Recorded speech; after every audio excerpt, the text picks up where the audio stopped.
مجموعة من الشباب المعطلين تعرضوا للضرب من قبل الحكومة. ومن ضربهم؟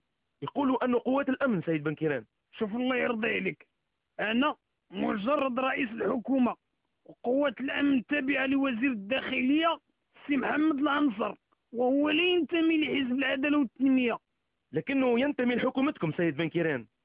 أنا مسؤول فقط عن الوزراء المنتمين لحزبي، وهم لا يضربون أحدا، هم كيكتفوا فقط بنشر اللوائح.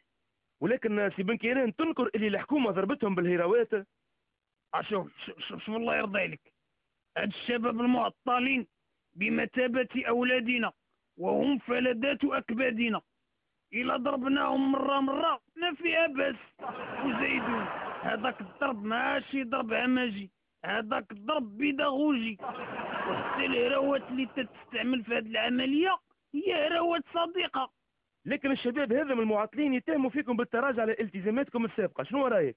نحن لم نتراجع عن التزاماتنا، لقد اتصلنا بأصدقائنا في الحكومة البلجيكية في إطار علاقة التعاون بين البلدين، وطلبنا منهم باش دوك الحسنوات البلجيكيات اللي زاروا المغرب يدبروا على الدراري المعطلين. ومنهم النساء سيد بنكيران.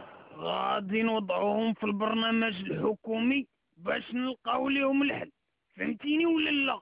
شكرا ليك سيد بنكيران، وهكا نكون وصلنا لنهاية حلقتنا، وما بقى لي كان نعدي الكلمة